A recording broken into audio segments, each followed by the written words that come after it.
Hello, my name is Nicole Silva. I work here at the marketing team at WEKA. I'm so excited to be accompanied by Pinkesh. Pinkesh is from OCI. So for anyone who's not familiar, can you explain what is Oracle Cloud Infrastructure, or OCI?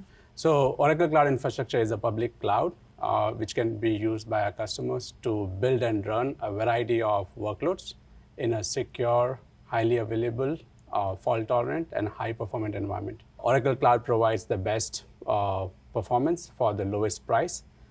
We have a very simplified pricing model, which enables our customers to know what's the expected cost is going to be when they run their workloads. Can you tell us a little bit more about OCI and kind of what makes your cloud different than the others? We basically build a cloud on bare metal.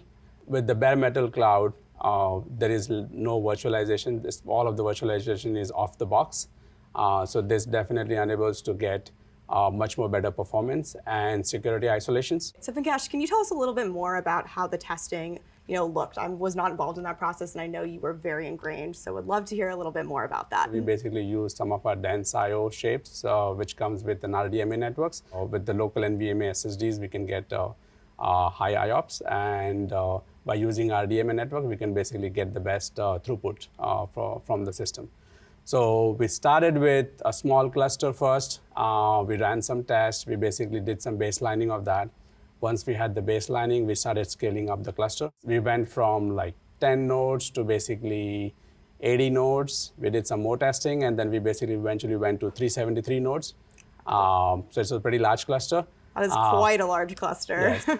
And then we basically ran FIO and also ran IO 500 benchmark test. And those are the numbers we submitted during the International Supercomputing 2022, which was just a few weeks ago. And we did get ranked into the top 2 public cloud providers. So wow, it sounds like you guys put a lot of effort in working to trying that and trying it in a bunch of different, different environments, different sizes, all of that. Was there anything throughout that process that initially surprised you? The surprises were positive surprises. We were very happy with looking at the IOPS numbers which we got when we were running, especially when running at scale. So we didn't lose performance as we were scaling up.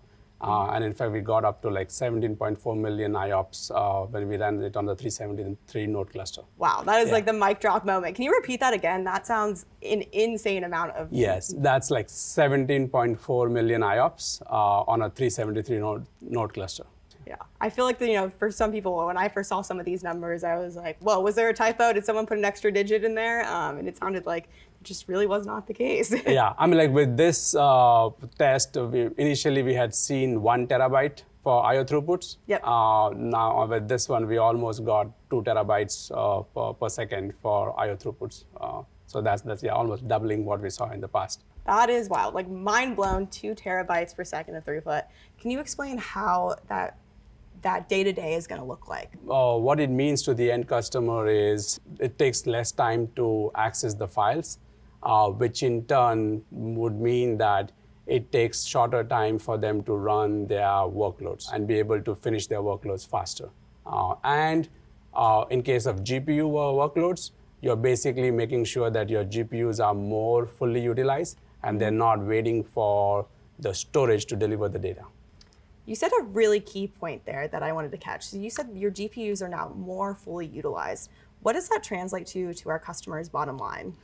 So it basically helps to reduce costs for our customers because the more the GPUs are utilized, the lesser time it takes to execute the jobs. So it's more efficient for them. At the same time, from a business perspective, it allows them to deliver results much faster. Well, so more efficient, because these GPUs are extremely expensive. Expensive, yes. The companies that are going out there are really, the leading edge who are willing to take that investment in. So being able to spread their dollar can really go a long way, I'm assuming. Yes, even saving like 1 or 2% of GPU utilization is huge when you're talking about multi-node clusters or large clusters of GPUs. Well, Pinkesh, it was amazing talking with you today. Thank you so much for coming in. Thanks, Nicole, and I look forward to working together with WEKA.